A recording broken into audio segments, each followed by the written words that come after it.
Buenas tardes, estimadas y estimados participantes de este módulo que hoy toca a su fin. Esta va a ser la última sesión del módulo dedicado a Theodor W. Adorno dentro de los llamados seminarios de autor. Como les dije en la nota, también me gustaría escuchar la opinión de ustedes en general sobre el desarrollo de este módulo y naturalmente las críticas que ustedes pueden tener a este notable autor, Theodor W. Adorno. Un clásico hoy en día como Adorno no está por encima de la crítica. O dicho en otras palabras, nosotros, por suerte, tenemos la obligación de criticar a todo aquel que hace algo en el campo de la filosofía y de las ciencias sociales, independiente de la fama de este personaje. Por ello, estimado público, es que creo yo que una crítica a Adorno, como la vamos a hacer ahora, está bienvenida.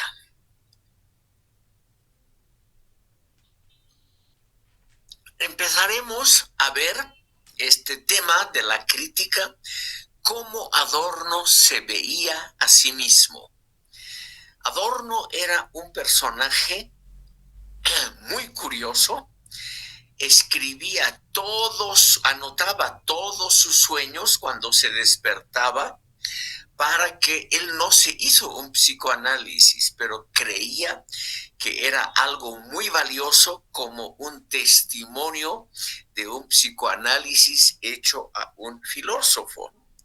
También él mismo reunió todo lo que pudo de cartas, notas, reseñas que se dirigían a su obra. Él, Adorno, sostuvo que la individualidad en el capitalismo tardío se había convertido en soledad, aislamiento, enajenación, o sea, las figuras clásicas de las alienaciones modernas. Y eso es lo que había que modificar. Es decir, él creyó que su tarea como catedrático, como escritor, como ponente en todo congreso que había de filosofía y ciencias políticas hasta su muerte, estaba Adorno. Y él creía que esa su presencia era su aporte a lo que había que modificar de la sociedad moderna.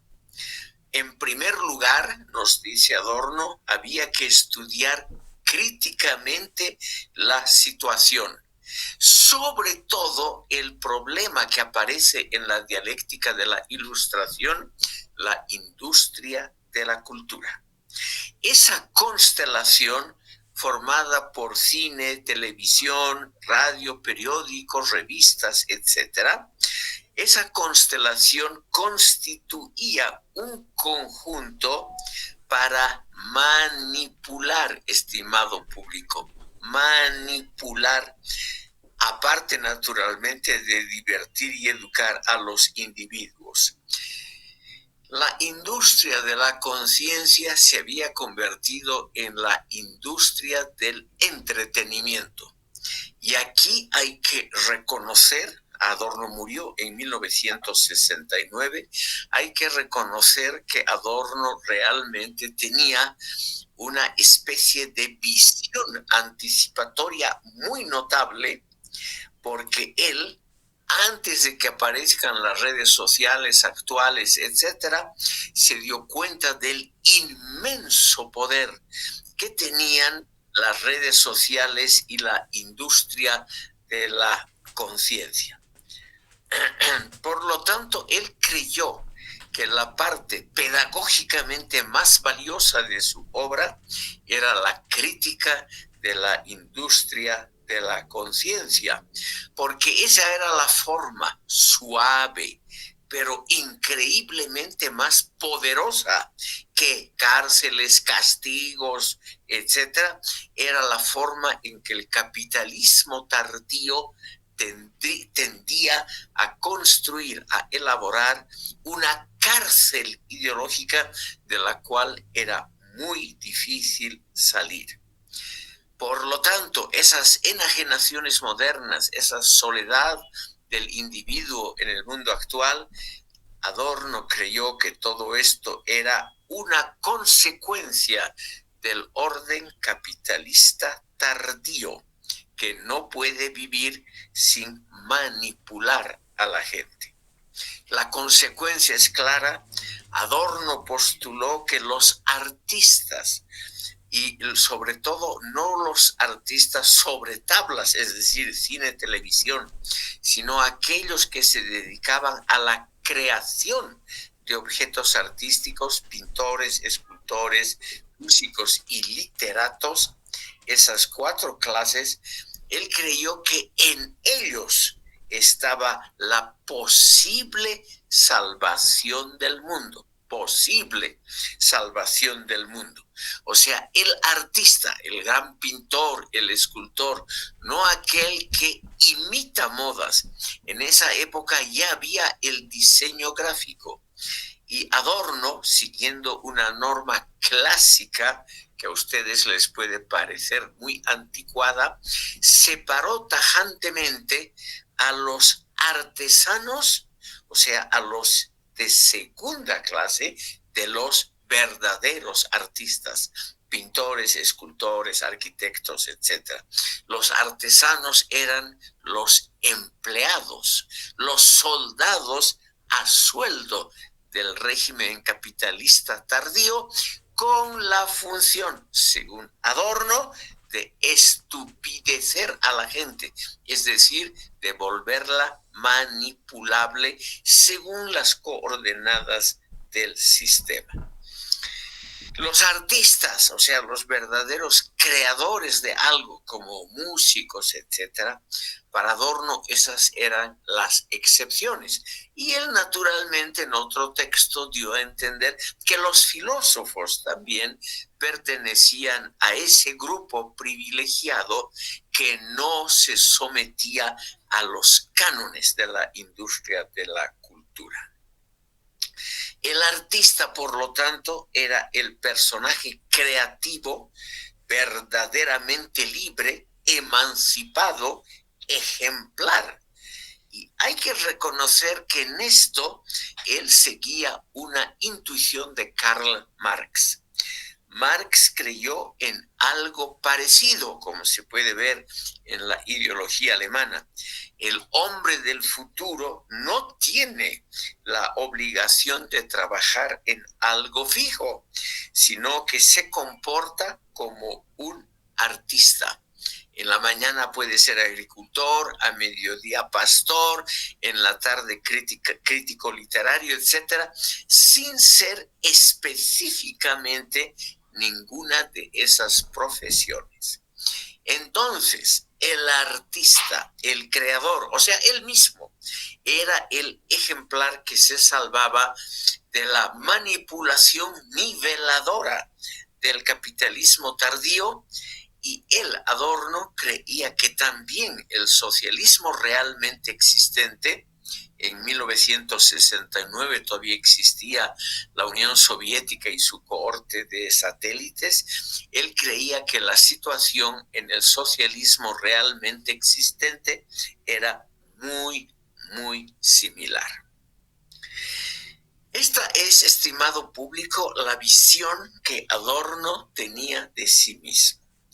Y ahora pasaremos a la parte crítica. Aquí me refiero, por ejemplo, a un gran autor, Umberto Eco, el semiólogo italiano, el autor de esa gran novela histórica que se llama El nombre de la rosa, de la cual hay también una película.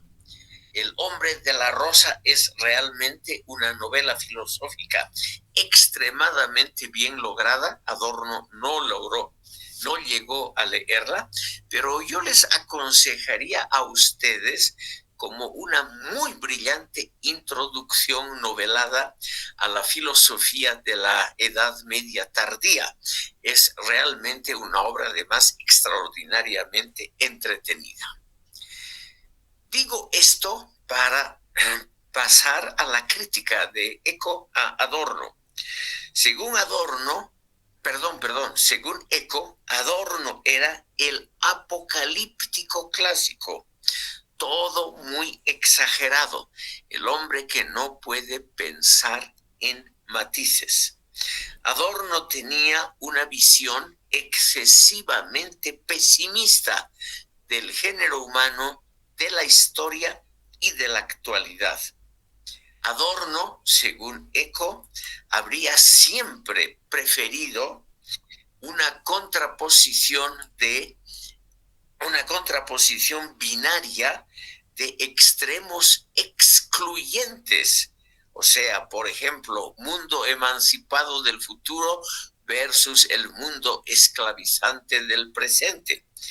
Según Umberto Eco, Adorno nunca comprendió la función de las mediaciones y también en el sentido de algo que está en el intermedio de la mayoría de los casos sociales, históricos y políticos que según Eco siempre están en el medio de dos extremos. Adorno siempre habría pensado en él mismo y obviamente en la escuela de Frankfurt como el sujeto emancipado. Todo el resto de la humanidad como la gente proclive a ser esclavizada por la industria de la conciencia, prácticamente sin lugares intermedios. Lo mismo el pensamiento político, el filosófico, etc. Por lo tanto, nos dice Eco en su libro Apocalípticos e integrados, que son los dos extremos, nos dice Adorno realmente corresponde a la categoría de los apocalípticos. El Apocalipsis es el último libro del Nuevo Testamento que está después de los Evangelios, donde se pinta precisamente un mundo terrible, un mundo donde los demonios empiezan a dominar a los seres humanos, pero donde hay una salvación, que son los cristianos, representan ese elemento de salvación. Según Eco, esta era en el fondo la concepción teológica de Adorno, el pensar en esas contradicciones totalmente dispares entre sí, sin términos intermedios, y donde la redención ocurre por la venida de un Mesías. Para Adorno en política sería el socialismo, cosa que Adorno mismo, hay que reconocer, dejó siempre en una notable oscuridad. Adorno nunca se refirió a cuestiones políticas del día, nunca, ni tampoco a partidos políticos, jamás tomó parte en las elecciones en Alemania, al contrario de Habermas, que apoyó muchas veces o que sigue apoyando al Partido Socialdemocrático alemán. Una parte importante de la crítica, estimado público, insiste en que los resultados de la teoría adorniana en general y de la estética en particular son conservadores en los campos cultural y político. La radicalidad verbal de Adorno, nos dicen Umberto Eco y otros críticos, la radicalidad verbal del mensaje adorniano no es aplicable a ninguna praxis. Es decir, es algo típico de las facultades de filosofía en Alemania, que construyen edificios muy hermosos, pero que están desligados de la realidad. Y aquí Umberto Eco y otros recuerdan lo que dijo el gran filósofo existencialista danés Søren Kierkegaard, quien dijo: Hegel ha construido un edificio de conceptos que es un verdadero, enorme y bien acabado palacio, pero al mismo tiempo él vive en una modestísima y miserable choza adosada a ese palacio. Es decir, Hegel habría construido un edificio de conceptos, pero no viviría cotidianamente en él. Él viviría en una cosa extremadamente modesta, como, según Kierkegaard, sería la existencia de Hegel como un modesto profesor, fiel súbdito del rey de Prusia. El silencio elocuente que Adorno reclama para sus obras musicales y en general para su prosa extremadamente complicada, sería exactamente la verdadera conclusión a la cual habría que llegar. El silencio político, el silencio sociocultural sería la posición adecuada de los filósofos en el mundo contemporáneo. O sea, no intervenir en asuntos públicos.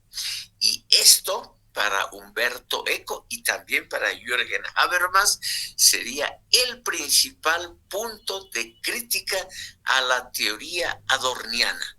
Esta sería un edificio conceptual muy brillante, pero desligado de la praxis política cotidiana. Es decir, sería una obra de arte como esas que le gustaban a Adorno. Yo les he mandado a ustedes una selección de obras clásicas que según sus alumnos eran las preferidas de Adorno, obras clásicas que no tienen ningún nexo práctico, real, rápidamente observable entre la obra de arte y la praxis cotidiana del artista.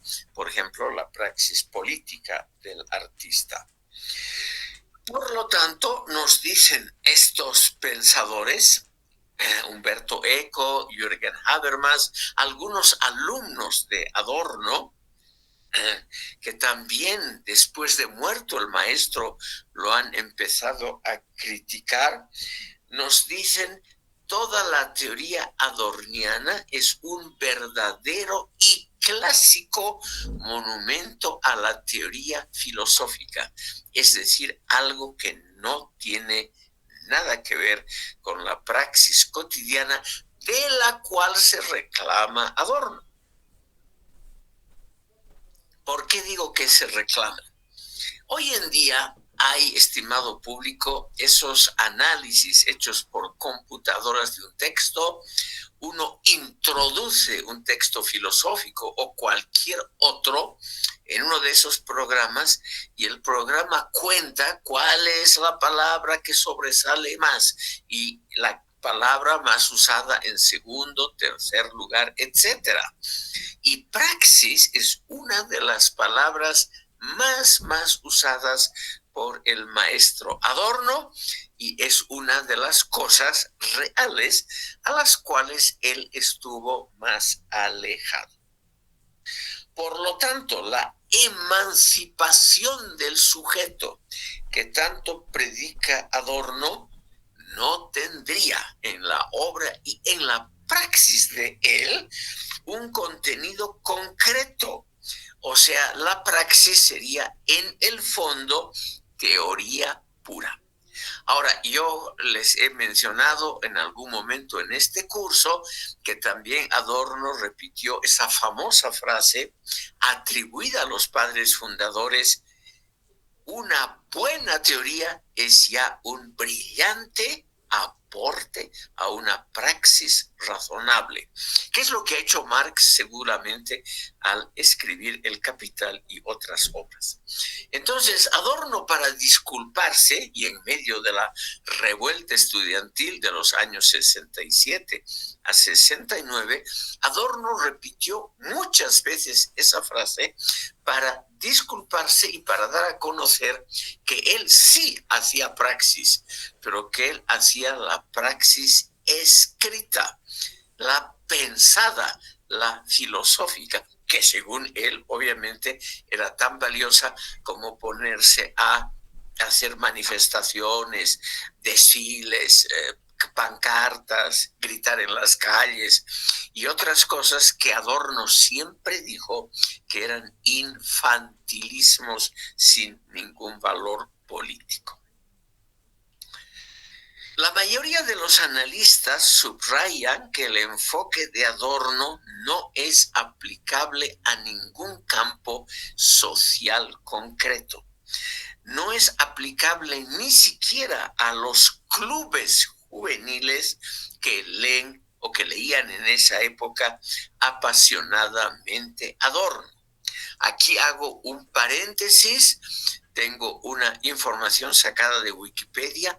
Adorno sigue siendo uno de los pensadores más leídos de Alemania y en general de Europa occidental, lo cual se puede también medir por el número de obras, de libros de Adorno que se siguen vendiendo. Sobre todo su libro, uno de los primeros, que es el primero que hemos tratado en este curso, Minima Moralia. Este libro se sigue imprimiendo y ha alcanzado para filosofía la extraordinaria cifra de 750,000 ejemplares vendidos. O sea, Adorno podría sentirse satisfecho en su tumba sabiendo que realmente algo ha contribuido él, algo a la emancipación del género humano, algo. De todas maneras, estimado público, los marxistas, ahora pasamos a la crítica marxista, que fue desde el principio bastante aguda. Igual que aquí, en Alemania siempre ha habido grupos de estudiantes que se proclamaban marxistas y revolucionarios, y sobre todo en dos ciudades, las dos universidades filosóficamente más activas de Alemania, Frankfurt y Berlín. Allí han sido muy activos estos grupos que se dedicaban, por ejemplo, a leer El Capital, a estudiar en forma talmúdica, como hacen los talmudistas, es decir, los especialistas judíos en las obras clásicas de ellos, que leen cada línea y cada punto y cada coma del Talmud, de la Torá, del Antiguo Testamento, etc. Esos grupos siempre han sostenido que la obra de Adorno es una especie de escape aristocrático típico de los chicos estudiantes, de los jóvenes estudiantes de clases medias y altas, que no quieren participar, como deberían hacerlo, en la lucha política, pero que se dan a sí mismos el lustre de un pensamiento muy avanzado, muy progresista. En realidad, Adorno sería la capa superior de ese lustre, de esa mera ilusión que se dan la gente progresista, que naturalmente está contenta en el fondo con el sistema sociopolítico y que quiere simplemente aparentar una mayor conciencia social, un nivel filosófico más elevado o cosas similares que ustedes pueden imaginarse muy fácilmente. La lectura de Adorno serviría precisamente para darse esa ilusión de que alguien pertenece al sector progresista de un país sin abandonar su cómoda residencia. Dice un conocido miembro del Partido Comunista Alemán: la concepción de Adorno sería, en el fondo, una estrategia para domesticar y neutralizar el verdadero poder político, no para ingresar en él, no para luchar políticamente por los desposeídos de una sociedad. Adorno se habría limitado a esclarecer el sentido, o mejor dicho, el sinsentido de la historia, de la vida y de la sociedad. Pero no habría comprendido el juego de intereses políticos, el juego de partidos contrapuestos, que sería lo típico de la política. Esto puede ser verdad en parte, estimado público. Adorno nunca quiso preocuparse por los llamados representantes del realismo político en la filosofía. Pensadores como Tucídides, Maquiavelo, Hobbes, etcétera, y los más modernos, nunca le interesaron en lo más mínimo. Nunca le interesó también lo que, por ejemplo, Popper escribió sobre la crítica al historicismo, a Platón, a Hegel, a Marx, esa hermosa obra, La sociedad abierta y sus enemigos, esa crítica a Platón, Hegel y Marx. Eso a Adorno no le interesó en lo más mínimo, porque según él era una crítica que no entraba a las profundidades filosóficas de la temática respectiva, es decir, al sinsentido de la existencia. Ninguno de los intereses prácticos le interesó realmente a Adorno.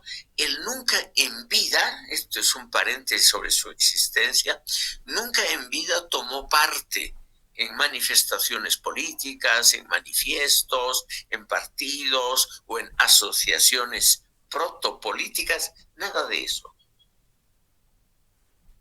Para él había solo la cátedra y los libros, y naturalmente la conversación con unos pocos alumnos de él que adoraban al gran maestro, son los que han compilado las obras completas, etcétera. Gente que no necesariamente compartía todas sus ideas. Adorno creyó que el poder sería legítimo, el poder político, solo si estaba justificado ética, estética y filosóficamente. Pero hay que reconocer, estimado público, que el poder tiene otros aspectos descuidados por Adorno. Su atracción erótica, su base en la predisposición colectiva a la subordinación. A él jamás le interesaron las teorías de Gustave Le Bon o de Etienne de la Boétie. Esos son capítulos de la filosofía política que no interesaron nunca a Adorno. A él nunca le interesó precisamente esa predisposición de las masas hacia un caudillo. Él se peleó temprana y exitosamente con el gran psicoanalista Erich Fromm, que en los comienzos fue la segunda persona después de Horkheimer en la escuela de Frankfurt. Y Adorno, como les he contado ya, consiguió echarlo de la escuela a Erich Fromm, expulsarlo de la escuela mediante un juego de intrigas un poco banal. Pero eso nos muestra que esa temática, la temática de Fromm, el miedo a la libertad, así se llama el libro más importante de Fromm, esa temática nunca le interesó. El anhelo de los poderosos hacia siempre mayor acumulación del poder no se puede realmente explicar por medios estrictamente racionales, como tal vez lo hubiera intentado Adorno. tampoco las demandas colectivas basadas a menudo en resentimientos irracionales. Para toda esa enorme temática, ahora en el siglo XXI, muy importante por el auge mundial del populismo y de caudillos populistas de extrema derecha o izquierda, esa temática siempre estuvo fuera de los intereses de Adorno. Es decir, estimados oyentes, lo demoníaco del poder y también de la subordinación fue un aspecto que siempre le fue extraño a Adorno. Por eso nunca se interesó por esos autores que les he mencionado, porque él creía que Maquiavelo, Hobbes, Tucídides, etcétera, no estaban filosóficamente a su propia altura. Fenómenos como la utopía concreta, la política de los partidos realmente existentes, el trabajo cotidiano en las instituciones estatales, jamás formaron parte de la reflexión adorniana, pese a que sus discípulos le pidieron siempre que por favor diga algo sobre esas temáticas. Pero Adorno nunca quiso inmiscuirse en ese terreno cercano a la praxis política. Adorno, como les he contado, dijo la famosa frase en la dialéctica negativa: si es que hay un progreso en la historia, es el progreso que nos ha llevado de los arcos y flechas a la bomba atómica. No existe ningún otro progreso discernible en el libro de la historia universal. Pero si toda la historia universal es vista únicamente como una crónica de desastres, una evolución de coacciones irracionales y de maldades de todo tipo, es decir, una repetición continua de lo inhumano, entonces obviamente no tiene sentido el actuar en la praxis. Adorno ya lo dijo muchas veces, hay un aforismo en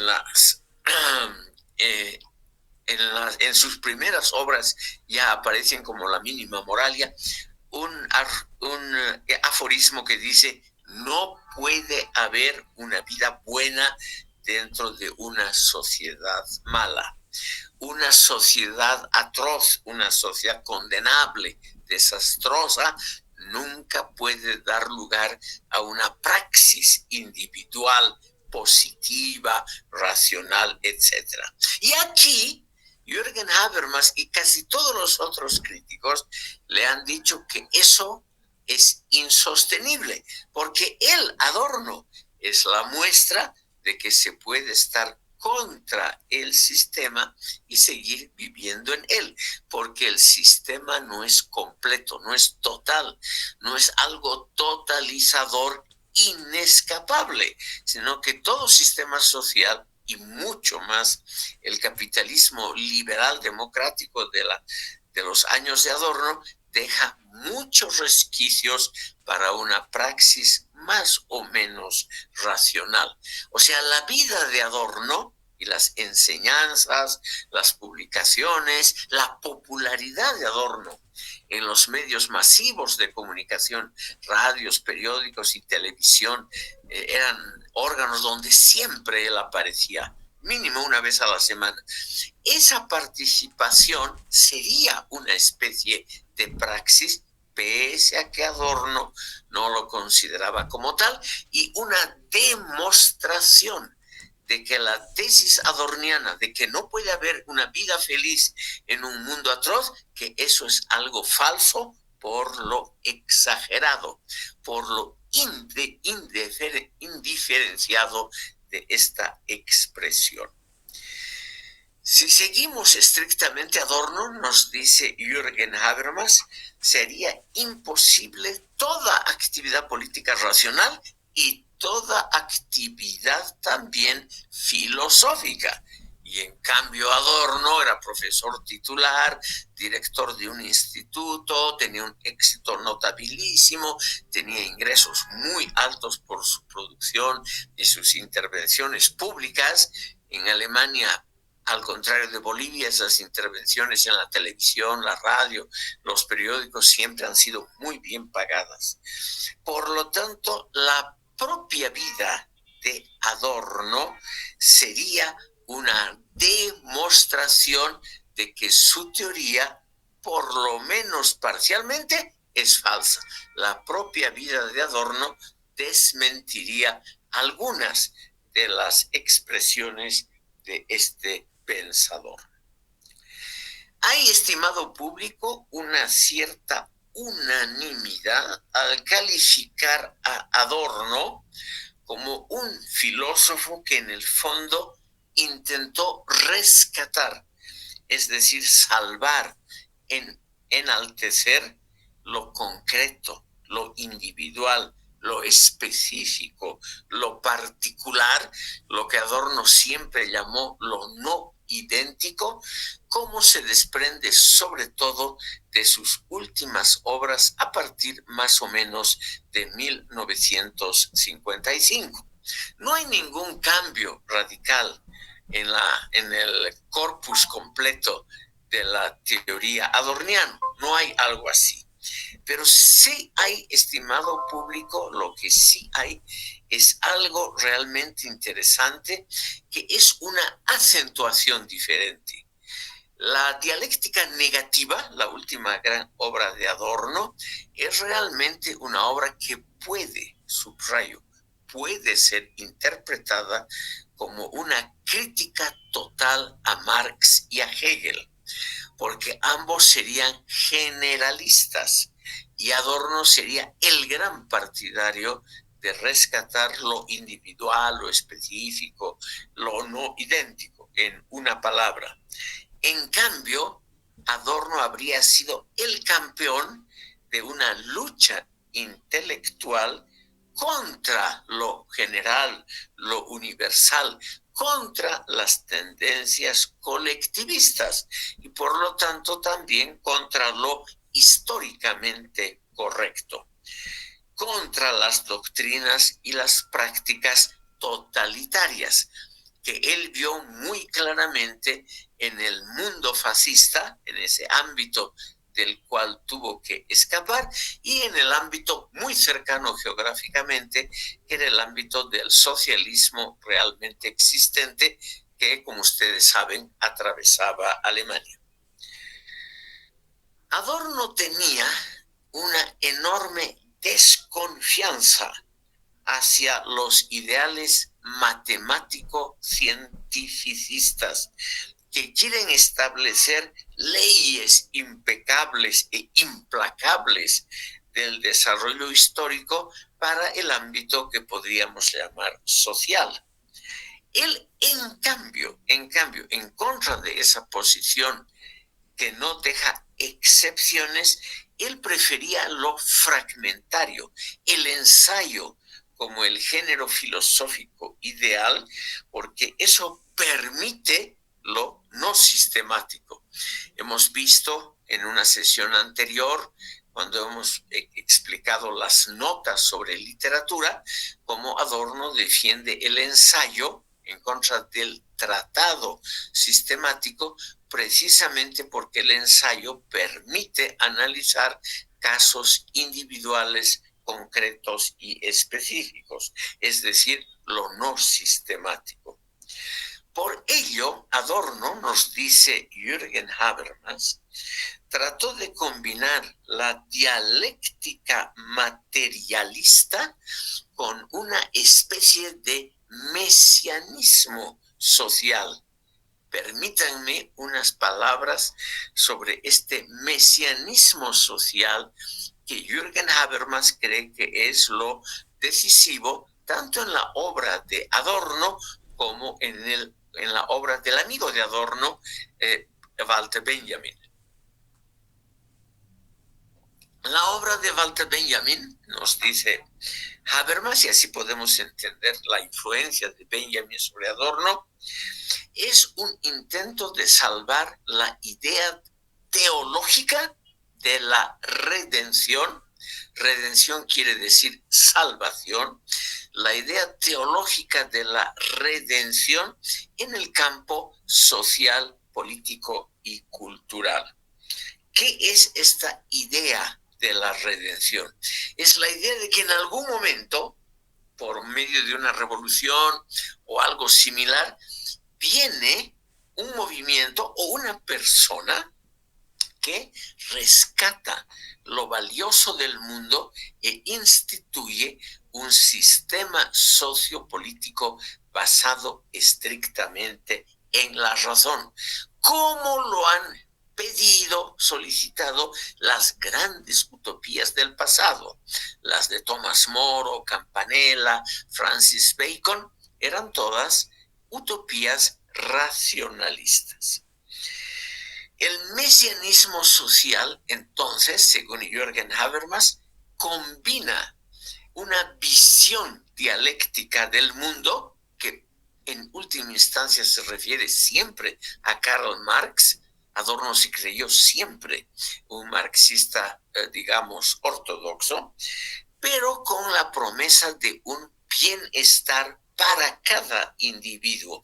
Es por eso que les he mostrado esas imágenes de lo que, según los discípulos de Adorno, sobre todo Rolf Tiedemann, el editor de las obras completas, es la secuencia de imágenes que Adorno tendría en mente cuando él habla de la promesa de felicidad, la promesa de bienestar. Permítanme un segundo, parece que alguien quiere introducirse o ingresar. Permítanme un segundo, esta computadora siempre ha tenido muchos problemas. Parece que no se puede hacer ingresar a una persona. Un instante, estimado público, voy a pedir ayuda técnica.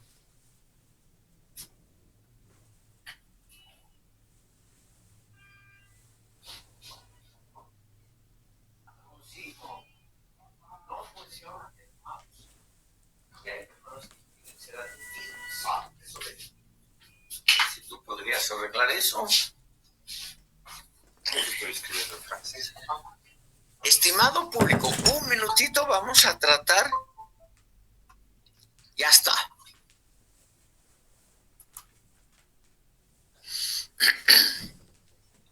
El señor Blackwood se ha podido unir. Entonces, ¿qué dice la crítica, la generalizada a Adorno? Adorno ha tratado de buscar siempre la redención mesiánica en el campo sociopolítico y cultural.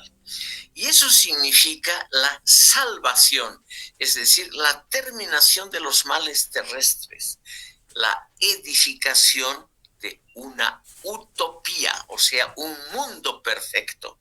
Eso siempre quiso Adorno, y eso obviamente en el mundo real nunca ha ocurrido y probablemente nunca va a ocurrir. Por eso esa promesa es la promesa de la reconciliación del ser humano con la naturaleza no explotada. Por eso es, estimado público, que puede decirse que Theodor W. Adorno fue un precursor en el campo estrictamente filosófico de la ecología, de la protección al medio ambiente. Él también, no les he mostrado, pero hay muchos ejemplos de paisajes bucólicos, o sea, pastoriles, sin mucha intervención del ser humano, salvo un pastor bondadoso que guía a las ovejitas. Eso es un paisaje bucólico. Salvo eso, estimado público, no hay claras indicaciones de cómo tiene que ser ese mundo mejor, ese mundo perfecto, que es el sustrato, es el sustrato que dirige, digamos, la dirección general de la crítica adorniana al mundo. En el plano teórico, la vinculación del mesianismo redentor con la estética moderna, por ejemplo, con la música, se produce sobre todo, estimado público, en el arte. Por eso Adorno cree que el arte es la representación de la felicidad.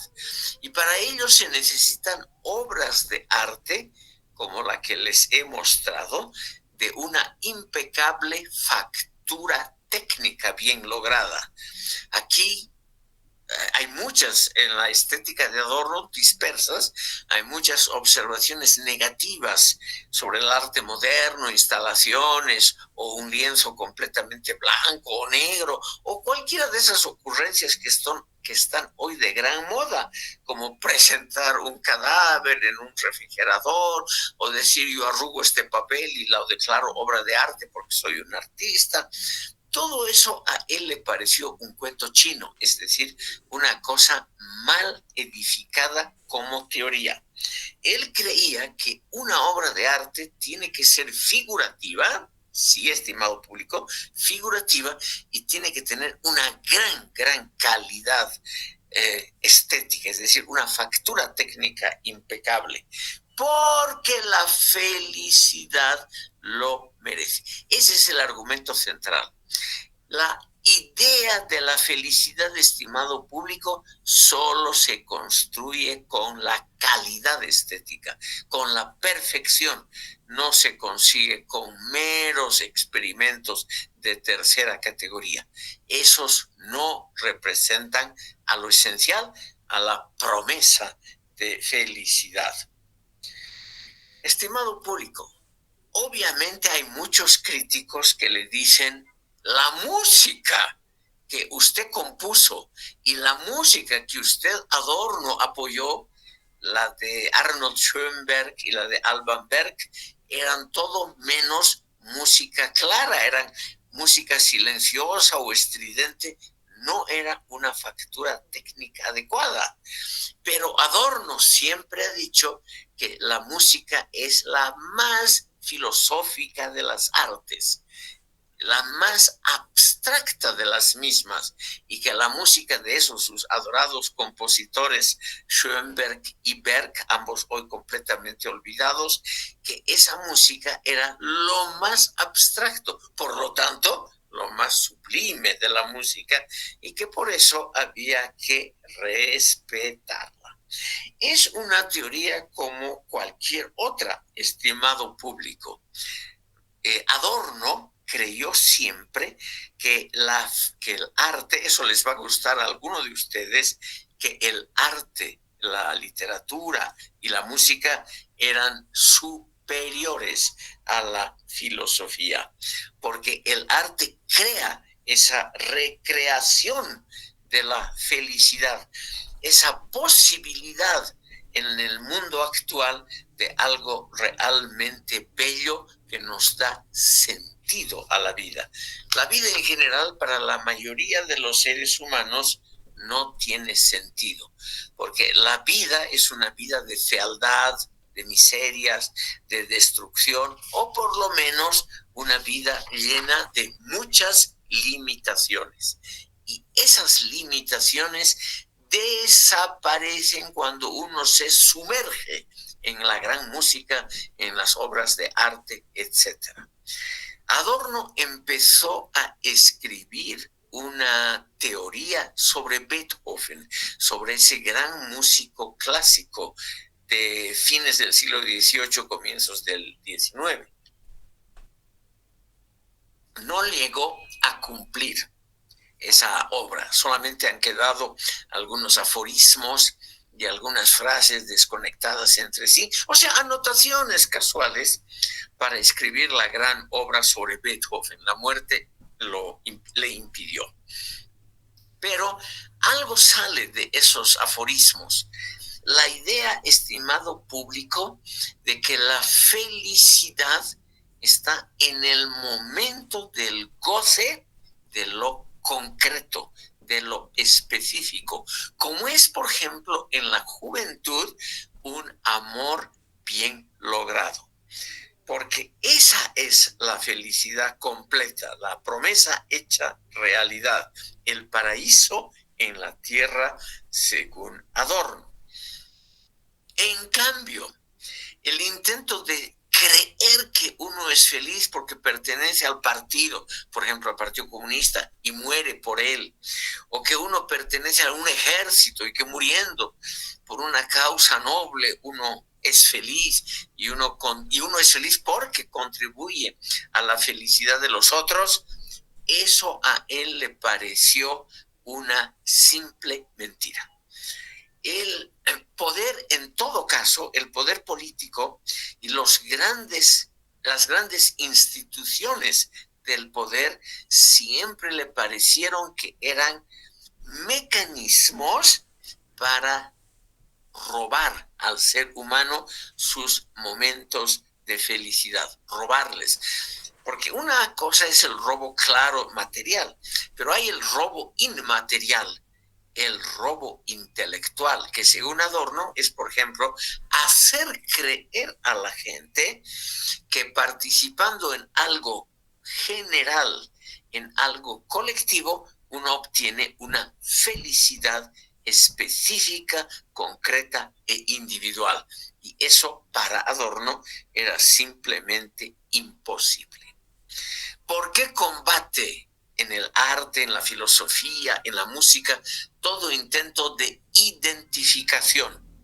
Porque él dice, la identidad es dominio sobre gente, es poder sobre infelices. La identidad es siempre la esclavización de los seres humanos mediante conceptos. Vamos acercándonos al final de esta parte explicativa crítica, estimado público. En la dialéctica negativa y en la otra obra pequeña que hemos tratado, los 3 estudios sobre Hegel, Adorno nos dice claramente la dialéctica hegeliana, esa famosa triada de tesis, antítesis y síntesis, es falsa. Es falsa porque la síntesis es una vuelta a la tesis, o sea, a la identidad, una vuelta mejorada, todo lo que se quiera, pero es una vuelta. Y por lo tanto, nos dice Adorno, lo que hay que salvar es la antítesis, el elemento negativo. Es por ello que muchos anarquistas le tienen simpatía a Adorno por esa, digamos, por ese énfasis en la negatividad, en la antítesis. La síntesis, nos dice Adorno, la hegeliana y la marxista, es en última instancia una síntesis conservadora, porque rescata la negatividad integrándola a la maldad permanente que es la tesis, la maldad permanente que es la vida en este mundo. Y esa vida es algo negativo, es algo que no es rescatable. Esa vida que se deriva de la síntesis hegeliana, nos dice Adorno, es la liquidación del individuo y como tal también la liquidación de lo particular, de lo no idéntico, eso que hemos oído aquí muchas veces. El arte es oponerse a ese principio de identificación. El arte, nos dice Adorno, es la mejor y la única manera realmente permanente que ha tenido el ser humano de separarse del continuo formado por el poder y la necesidad de identificación. En las ilustraciones que les he mostrado, tal vez se han sorprendido ustedes de que empieza la serie con un respaldo en el trono del faraón egipcio Tutankamón, donde la pareja real, el emperador y su esposa, reciben los rayos del sol, están felices, son dos jóvenes felices, y la reina, la real esposa, le pone una crema protectora al emperador. Es algo estrictamente individual, específico, porque ahí no está la razón de estado, ahí está la felicidad de la joven pareja. Eso es lo rescatable de esta imagen con que se inicia esa serie. Es lo realmente valioso, que un emperador no está representado, y en esa época, más o menos es el año 1300 antes de Cristo, el emperador no está representado en funciones estatales o haciendo gala de su poderío, o como otros faraones dirigiendo un ejército, venciendo al enemigo, etcétera. Nada de eso. La promesa de felicidad está representada en esa actuación estrictamente individual. Es decir, en ese momento, que seguramente ha sido muy poco en la vida de un faraón muy ocupado, que además murió joven, muy ocupado con asuntos estatales, donde él, en lugar de esa mirada hierática, severa, ceremoniosa, le sonríe como un niño a la joven esposa. Y esa es la promesa de felicidad hecha realidad en un solo momento y perpetuada para nosotros por el arte. Por eso el arte es tan valioso, porque es la única manera, según Adorno, de perpetuar esos pequeños momentos de gran felicidad, que también, según Adorno, se pueden reavivar oyendo una gran composición musical. Por ejemplo, los conciertos para piano y orquesta de Beethoven, que para Adorno eran realmente la cumbre de la creación musical, porque eran simultáneamente lo más excelso de un momento breve de felicidad. El arte, nos dice Adorno, es oponerse al camino del Weltgeist, del espíritu hegeliano del mundo. Es oponerse a ese camino prefijado del espíritu del mundo que va de oriente a occidente sobre las cabezas de los seres humanos para que la razón prevalezca al final. Esta filosofía, nos dice Adorno, es una filosofía imperialista, una filosofía que está en el centro de la dialéctica hegeliana y en el centro de cualquier dialéctica que tome demasiado en serio la síntesis final y no le dé la importancia que merece a la antítesis, a lo negativo, a la oposición al camino del mundo, al camino del espíritu del mundo. Se le ha criticado lo siguiente: puede ser una filosofía muy valiosa desde el punto de vista estrictamente filosófico, pero es una filosofía al mismo tiempo poco práctica, muy espiritual, muy típica de las tradiciones, además alemanas, de cómo se hace filosofía. Es una filosofía que se circunscribe a los cenáculos, a los grupos pequeños de un maestro con sus discípulos, discutiendo, materialmente muy asegurados, discutiendo sobre las maldades del mundo. Es por ello que recuerdo a ustedes la otra imagen muy interesante que ha planteado el filósofo marxista húngaro Georg Lukács sobre la escuela de Frankfurt, a la cual ha definido como el gran hotel de lujo al borde del precipicio. Los huéspedes del hotel saben que están al borde del precipicio.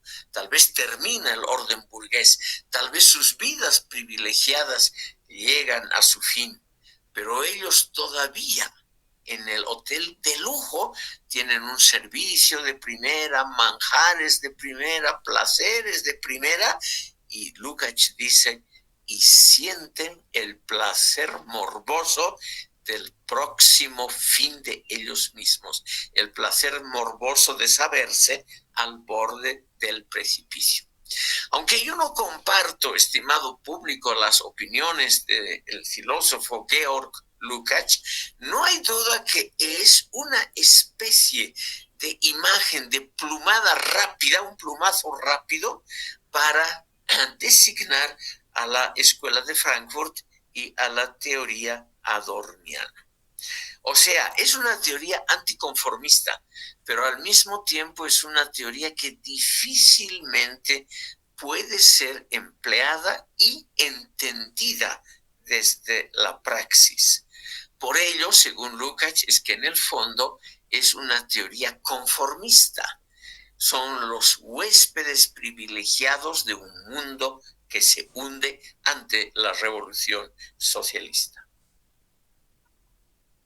Adorno sería, con un revestimiento hegeliano marxista, sería en el fondo un partidario del romanticismo de la primera mitad del siglo XIX.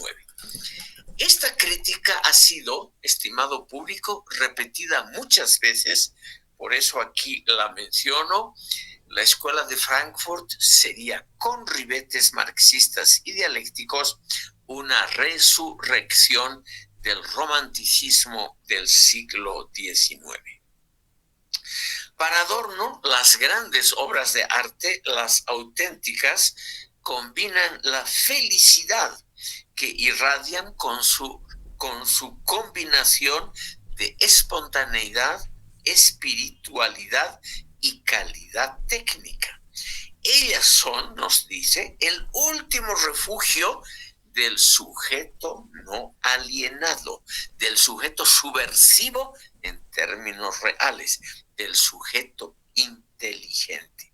Pero también estas obras de arte representan la vinculación de la sensualidad, del erotismo con la razón, el vínculo emblemático de la modernidad, pero de una modernidad que no se puede aplicar y que por ello, según Lukács, pertenece todavía al pensamiento burgués en la etapa de su decadencia y no al pensamiento socialista en sus comienzos.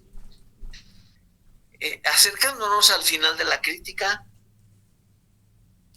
a Adorno, estimado público, quiero también mencionar esa profunda vinculación en las ideas, no en la vida práctica, que tuvo Adorno con Walter Benjamin.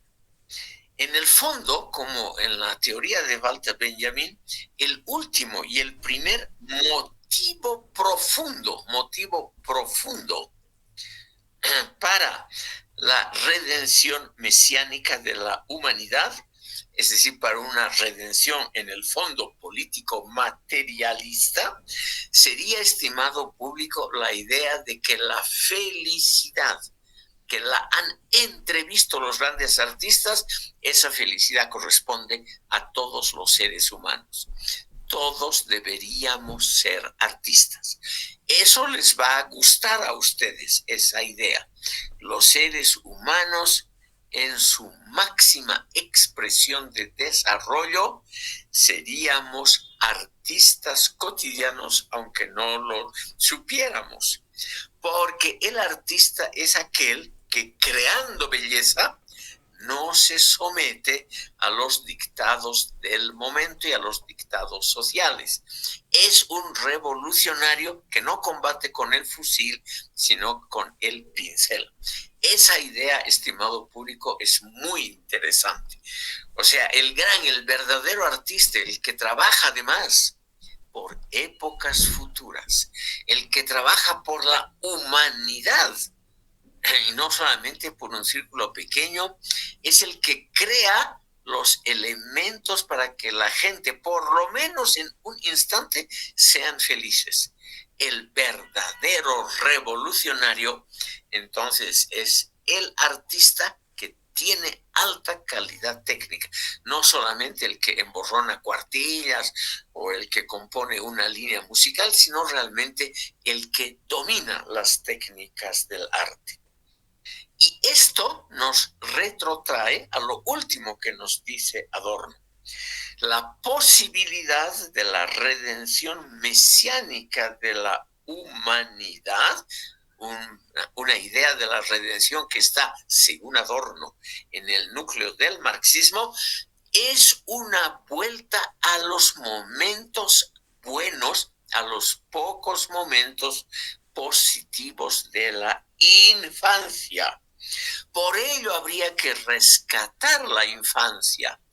Y la dialéctica negativa termina, estimado público, con la famosa frase: hay que rescatar la metafísica, lo espiritualmente noble, en el sentido general y tal vez el sentido profundo del término. Metafísica, lo que está más allá de la física, es decir, más allá de las coerciones materiales del mundo, más allá de las necesidades de un sistema de reproducirse, más allá de lo físico, de lo material, está lo espiritual, lo artístico. Eso es lo rescatable de las tradiciones literarias y artísticas del mundo. En el paraíso, en el bíblico y en el adorniano, no hay, estimado público, lugar para el dinero, para el principio de rendimiento, para las relaciones mercantiles. El hombre es, el ser humano es aquel artista espontáneo que se dedica sobre todo a sus hobbies, a sus aficiones, y él vive ya en un mundo que técnicamente le permite, sin trabajar, gozar de los beneficios de la tecnología. Adorno afirma que el paraíso no se puede definir positiva o afirmativamente, solo se puede decir cómo no debe ser. Esta es la idea, estimado público, central de la filosofía adorniana y de la Escuela de Frankfurt, porque es en el fondo una idea hebrea, una idea bíblica judía. No se puede hablar de Dios, solamente se puede decir de Dios lo que Dios no es.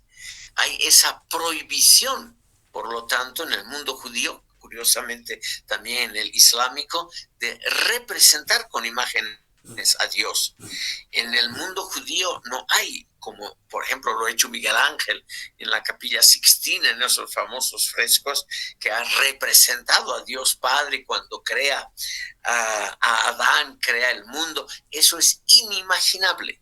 Adorno está también en favor de la idea hebrea de que Dios, que es la perfección, no se puede decir claramente cómo es, sino solamente se puede decir lo que no es. Por lo tanto, no se puede decir cómo va a ser el paraíso socialista del futuro, solamente se puede decir cómo no debe ser, y lo que no debe ser es el mundo del capitalismo, el mundo mercantil, el mundo de las alienaciones. Estimado público, para terminar esta breve presentación crítica de Adorno, me permito algunas observaciones de Adorno como persona. Como lo han visto, sus discípulos Rolf Tiedemann, Jürgen Habermas y muchos otros que han escrito posteriormente libros y ensayos donde nos muestran también muy discretamente cómo era Adorno en cuanto persona física, como persona del mundo real. El carácter de Adorno, como él mismo lo admitió, estimado público, es esa persona que tiene que permanecer fiel a los sueños y a las imágenes de la infancia. Adorno tuvo la suerte, que él repitió hasta la saciedad, de haber tenido una infancia excepcionalmente feliz, o tal vez él, en la edad adulta, se imaginó que él tuvo una infancia especialmente feliz. El haber tenido un padre tolerante, pero rico, y haber tenido dos madres, la tía, la madre propiamente dicha y la hermana de la madre, que lo incitaron a que él desarrolle sus habilidades artísticas y sobre todo musicales, y jamás le pusieron límites. También eso, según sus críticos, es motivo de algo negativo, porque Adorno no se dio cuenta de que también él y sus teorías tenían límites. Estimado público, de todas maneras es muy interesante esta idea. Hay que ser fiel a los sueños y anhelos de la infancia, sin ser intelectualmente infantil. Es una cosa un poquito complicada que tiene que ver con la teoría de Immanuel Kant en ese muy breve ensayo que Adorno lo estimaba muchísimo, que es la ilustración, donde Kant dice que dejar de ser niños es llegar a la mayoría de edad intelectual, donde nosotros actuamos y pensamos autónomamente sin dejarnos guiar por prescripciones que vienen de arriba, de la tradición, de la religión, de la autoridad o de lo que sea. Pensar por cuenta absolutamente propia. Eso es la mayoría de edad intelectual. Esto hay que combinar, según Adorno, pero no explica cómo, combinar con la fidelidad a los sueños y a los anhelos de la infancia. Adorno nos dice que también esto se puede criticar, evidentemente, porque ninguna vida, ninguna infancia es completamente feliz. Él mismo reconoce que esa atmósfera demasiado protectora, demasiado amable, que él experimentó con el padre y las dos madres, es una infancia que no lo preparó para la vida posterior. Es decir, en eso hay testimonios todos unánimes. Adorno era absolutamente infeliz y desvalido ante procedimientos burocráticos, ante el Estado en todas sus formas, ante toda forma de autoridad, aunque sea el rector de la universidad. Adorno nunca supo cómo comportarse adecuadamente ante autoridades. Ese es el problema también de un cierto dogmatismo que yo reconozco en Adorno, porque Adorno nunca tuvo dudas, estimado público. Los textos adornianos no son textos hipotéticos que nos podrían decir, por ejemplo, esta idea mía vale si estas y estas precondiciones son evidentes. Nada de eso. Son aforismos, y un aforismo es siempre una sentencia definitiva. Un aforismo, un apotegma, un dicho, son siempre pequeñas cápsulas de verdad. Y la obra de Adorno, de él, es una sucesión de aforismos donde nunca hay dudas sobre lo que él mismo dice. estimado público, y eso donde no hay dudas, no hay nunca una incertidumbre, no hay una hipótesis, es evidentemente una forma de dogmatismo. Claramente, Dios, el intelectual por excelencia, el intelectual supremo, siempre está presente en la obra adorniana. Y naturalmente eso lleva a una forma realmente de exposición categórica, dogmática, de cualquier asunto que Adorno trata. Cuando él critica a alguien, nunca da una pizca de razón a sus enemigos. Él realmente es como el monopolizador de la verdad cuando él habla de otras teorías u otros exponentes de la filosofía o del arte. El hecho de haber tenido esa infancia tan feliz con las dos madres le ha hecho, estimado público, que Adorno siempre pudo imponer sus caprichos, que se transformaron luego en verdades teóricas. Como niño no conoció límites, era un egocéntrico que no podía, y eso todos están de acuerdo, que nunca se interesó por los sentimientos y las necesidades de los otros, de sus prójimos. Eso siempre le fue absolutamente igual, indiferente. No podía soportar críticas o reproches. Por lo tanto, no tuvo una relación sana con su entorno. Y eso se notaba también en su carácter extremadamente arrogante, poco flexible. Y yo les quiero mostrar una simple anécdota que cuentan sus alumnos que sucedió realmente.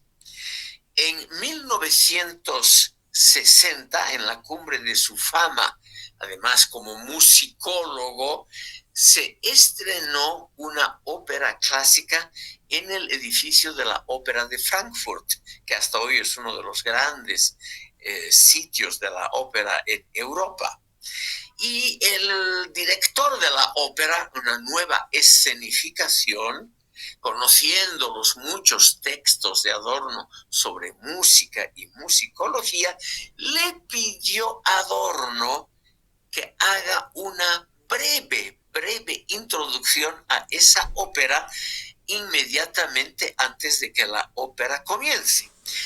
Entonces, cuando ya el público estaba reunido y sentado en sus butacas, el director dijo: estimado público, aquí el gran y famoso profesor de filosofía Theodor W. Adorno nos va a explicar el sentido profundo de esta ópera. Se trataba de una ópera de Richard Wagner, el famoso compositor alemán.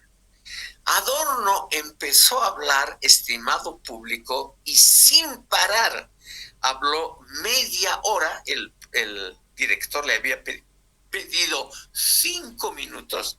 Adorno habló media hora sola y exclusivamente sobre temas de filosofía que vagamente tenían algo que ver con la música wagneriana. Por ejemplo, ¿qué pensó Nietzsche, el amigo de Wagner, etcétera? Cosas en primer lugar muy conocidas, pero expresadas en un alemán, en un idioma extraordinariamente difícil, como era Adorno en sus clases. Para un público grande, como era la ópera de Frankfurt, con la inmensa mayoría del público no tenía absolutamente nada de filosofía, toda esa explicación que nunca ingresó a la ópera misma, sino solamente aspectos filosóficos en general de la creación artística, el público se empezó a impacientar. A los 10 minutos ya había muchos silbidos, es decir, gente que pedía la terminación de esa introducción filosófica tan aburrida del profesor Adorno. A los 20 minutos ya nadie le escuchaba. A los 30 minutos el público se empezó a ir de la ópera. y el director tuvo que interrumpirlo y prohibirle a Adorno que siga hablando, porque él quería terminar, una hora, pensó él quería terminar su exposición filosófica sobre la música. Lo tuvieron que sacar del proscenio, estimado público, porque no había otra forma de cómo limitar la exposición del famoso profesor Adorno, que resultó todo lo contrario de lo que el pobre director de música quería para introducir a su obra. ¿Por qué pasa eso? Porque Adorno no tenía idea de lo que es el prójimo, las necesidades del prójimo. Él solamente se veía y se sentía a sí mismo. Y en el fondo, él se explicaba a sí mismo lo que era la relación entre música y filosofía en un nivel excepcionalmente abstracto. No tenía, eso dicen todos los que lo han tratado, no tenía sentido del tacto, es decir, de cómo tratar a otras personas. No tenía idea de la dignidad y necesidad del otro, del prójimo. Adorno era intelectualmente muy productivo, muy productivo. De eso no hay duda. Tenía una memoria fenomenal. Una vez leía un texto y lo podía reproducir de memoria hasta el fin de su vida, pero no tenía ninguna comprensión de los sentimientos y de las necesidades de los otros seres humanos. ¿Qué he aprendido yo de Adorno? Con esto quisiera terminar. No hay que tener miedo a ser diferente. No hay que tener miedo a ser no conformista, no solamente con un orden social en grande, sino con las convenciones sociales también en lo pequeño.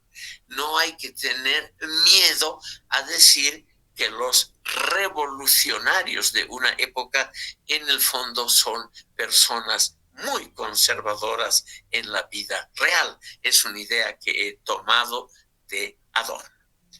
Entonces, estimadas y estimados participantes, aquí habría terminado este modesto curso sobre Theodor W. Adorno y yo ahora les pregunto a ustedes si tienen alguna ocurrencia, alguna crítica, alguna pequeña obsesión. Es lo que decía Adorno, lo mejor son las pequeñas obsesiones que uno tiene para poder cerrar esta sesión final.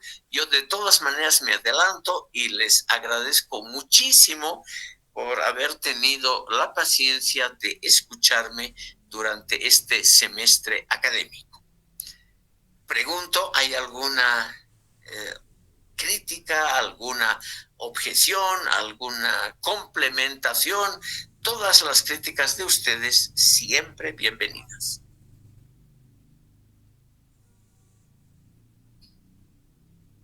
O parece que no es el caso, que nadie quiere decir algo, están en todo su derecho.